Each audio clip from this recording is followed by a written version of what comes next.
ഇന്ന് നിങ്ങൾ വന്നപ്പോഴേ ചില വിശാരദന്മാരും ഇവിടെ ഉണ്ടല്ലോ, അവര് പറഞ്ഞു ഇവിടെ നിങ്ങൾ എന്തോ ഒരു നാടൻ പാട്ടോ എന്തോ ഒരു സംഭവം തയ്യാറാക്കി വന്നിരിക്കുകയാണ് എന്ന് പറഞ്ഞു.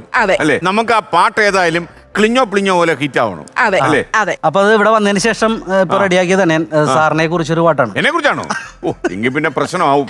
ഓക്കെ, അപ്പോ സുധീർ പറവൂർ ഒരു ഗാനം ആലപിക്കുന്നു. ശ്രീകണ്ഠൻ സാറേ, ക്വസ്റ്റ്യനുകൾ സിമ്പിളായിട്ടായോ, കോടി വാങ്ങിപ്പോകാനായി ഞങ്ങൾ വന്നു നിൽക്കുന്നു മുന്നിൽ. തങ്കം പോലുള്ളൊരു ശ്രീകണ്ഠൻ സാറിൻ്റെ തുള്ളിക്കളി എനിക്കേറെ ഇഷ്ടം, തുള്ളിക്കളി എനിക്കേറെ ഇഷ്ടം. തോറ്റിട്ടും ജയിക്കാതിരിക്കുന്ന PS രാജുവും ഡോക്ടർ മിറാഷുണ്ട്, റോബോട്ട് കുട്ടട്ടൻ. ഓ എന്താണ്? ഓക്കെ, അത് ഗംഭീരമായി. ഇത് കൂടാതെ സുധീറിന്റെ കയ്യിലൊരു ക്രൂരൻ കാക്കയുടെ പാട്ടുണ്ടല്ലോ, അതേതാണ്? മാനത്ത് പറക്കണ കാക്ക. വരി 4 വരി ഉള്ളത്. അപ്പൊ സാഹചര്യം ഞാനത് വീട്ടിലിരിക്കുമ്പോ ഞാൻ നോക്കുമ്പോ ഒരു കാക്ക മരക്കൊമ്പത്തിരുന്നിട്ട് ഇങ്ങനെ പറന്ന് കൊത്തിടണുണ്ട്. അപ്പൊ എനിക്ക് പെട്ടെന്ന് ഉള്ളിലൊരു ക്രൂരൻ കാക്കാന്ന് പറഞ്ഞൊരു ഇത് കിട്ടി. പക്ഷെ ഞാനത് പിന്നീട് വിഷാരുടെ ഒരു പ്രോഗ്രാമിൽ വെച്ചിട്ട് കേശവമാമനായ സമയത്ത് ഇങ്ങനെ ഒരു പാട്ടുകൾ അവിടെ അന്ന് ഒരു സ്കിറ്റ് ചെയ്യാൻ വേണ്ടിയാണ് വന്നത്. അത് സ്റ്റാൻഡപ്പ് ചെയ്യണവരുടെ കൂടെ ഒരു ചെറിയ എന്തെങ്കിലും ഹ്യൂമർ പറയണമെന്ന് പറഞ്ഞാൽ കയറ്റിയത്. പക്ഷേ ഏതൊരു സ്പോട്ടിലെ ഒരു 4 വരി പാട്ട് ഇങ്ങനെ പാടിയിട്ടിരുന്നു.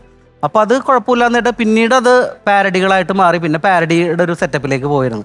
അപ്പോൾ ആ സമയത്ത് ഇറങ്ങിയൊരു സംഭവമാണ് ക്രൂരൻ കാക്കാന്ന് പറഞ്ഞ 4 വരി പാടി. മാനത്ത് പറക്കണ്ട കാക്കനെ പിടിച്ചിട്ട് തിരിച്ചിട്ട് മറിച്ചിട്ട് കൊത്തണ കാക്കേ ക്രൂരൻ കാക്കേ കൂടവിടെ. മാനത്ത് പറക്കണ കാക്കനെ പിടിച്ചിട്ട് തിരിച്ചിട്ട് മറിച്ചിട്ട് കൊത്തണ കാക്കേ ക്രൂരൻ കാക്കേ കൂടവിടെ. അത് സൂപ്പറായി. രശ്മി ഒരു 4ാം ക്ലാസ്സിൽ പഠിക്കുമ്പോൾ ഒരു ക്രൂരമായ സംഭവം ചെയ്തു എന്ന് പറഞ്ഞു, ഒരു നാടകം സ്വന്തമായിട്ട് എഴുതിയെന്ന് പറഞ്ഞു. അതെ, സ്കൂളിൽ പഠിക്കുന്ന സമയത്ത് എപ്പോഴും അങ്ങനെയാണ് സാറേ. നാടകങ്ങളൊക്കെ എഴുതും, എന്നിട്ട് മെയിൻ ക്യാരക്ടർ ഞാനങ്ങ് ചെയ്യും. കൂടുള്ളവരെയൊക്കെ പഠിപ്പിക്കലാ ജോലി. തെറ്റിച്ചു കഴിഞ്ഞാൽ സ്റ്റേജിൽ നിന്ന് തന്നെ വഴക്ക് പറയുന്നത്. ഞാൻ കായംകുളത്താണ് സാർ.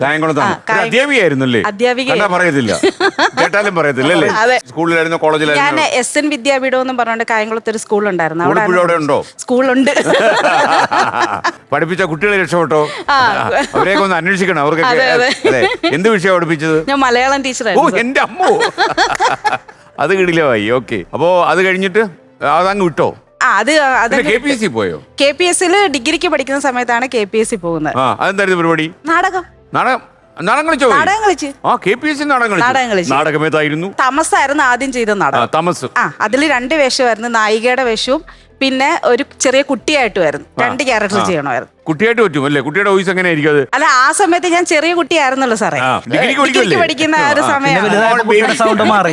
പിന്നെ ശബ്ദം മാറി അല്ലേ? അപ്പൊ ഈ സ്കേർട്ടും ഉടുപ്പൊക്കെ ഇടുമ്പോഴത്തേക്ക് ചെറിയ കൊച്ചായിട്ടും തോന്നും.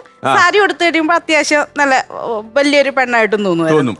അപ്പൊ ഈ 2 വേഷങ്ങളിലും നമ്മൾ കത്തിക്കാളി. അതെ. പിന്നീട് അശ്വമേധവും മുടിയനായ പുത്രനും ഒക്കെ എടുത്തപ്പോ വീണ്ടും ആഗ്രഹം, പഴയ ഭാഷി സാറിന്റെ നാടകങ്ങളൊക്കെ ചെയ്യണമെന്ന് ഭയങ്കര ആഗ്രഹമായിരുന്നു.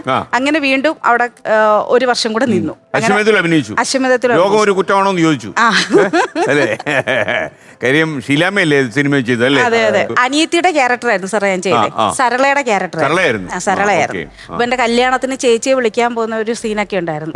ചേച്ചി എന്റെ കല്യാണത്തിന് വരണമെന്നൊക്കെ പറഞ്ഞു. അത് എനിക്ക് ഏറ്റവും വലിയ ഇതെന്ന് വെച്ചാൽ ആ നാടകം കളിച്ചുകൊണ്ടിരുന്ന സമയത്ത് ജോൺസൺ മാഷായിരുന്നു നമുക്കന്ന് നാടകത്തിൽ അന്നുണ്ടായിരുന്ന മാഷ്. ഒരുപാട് പ്രായമുള്ള ആളായിരുന്നു ജോൺസൺ മാഷ്, എനിക്കറിയാം. അപ്പൊ ഇങ്ങനെ ജോൺസൺ മാഷ് പറയായിരുന്നു, എന്നെ വിളിച്ചിട്ട് പറഞ്ഞ്, നീ പലപ്പോഴും ക്യാരക്ടർ ചെയ്യുമ്പോൾ എനിക്ക് സുലോചനെ ഓർമ്മ വരുന്നു.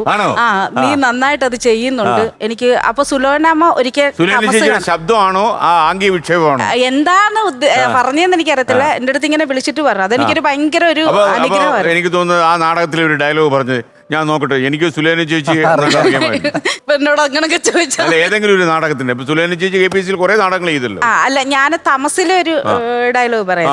അതില് തമസ് അവർ ചെയ്തിട്ടുണ്ടോ? ഇല്ല ചെയ്തിട്ടില്ല. എനിക്ക് ഓർമ്മ വരുന്ന വളരെ വികാര വിഷുപ്തമായ ഒരു രംഗത്തിലെ ഒരു ഡയലോഗ് അടിക്കും അല്ലേ? നദു, എല്ലാരും ചോദിക്കുന്നു എന്താ വിശേഷം ആവാത്തേന്ന്, എന്നിട്ട് നീ എന്ത് പറഞ്ഞു? ഞാൻ എന്ത് പറയാനാ? ഇങ്ങനെ എന്തിനാ നീ വിഷമിക്കുന്നത്? അതൊക്കെ പോട്ടെ നദു, നമുക്ക് വേറെ എന്തെങ്കിലും കാര്യങ്ങളൊക്കെ സംസാരിച്ചാലോ? പിന്നെ ഇന്നലെ ഉണ്ടല്ലോ, അങ്ങനെ അങ്ങ് പോകും സാറേ. അല്ല, വേറെ എന്തെങ്കിലുമൊക്കെ സംസാരിച്ചാൽ പിന്നെ വേറെ എന്തെങ്കിലും ആണോ?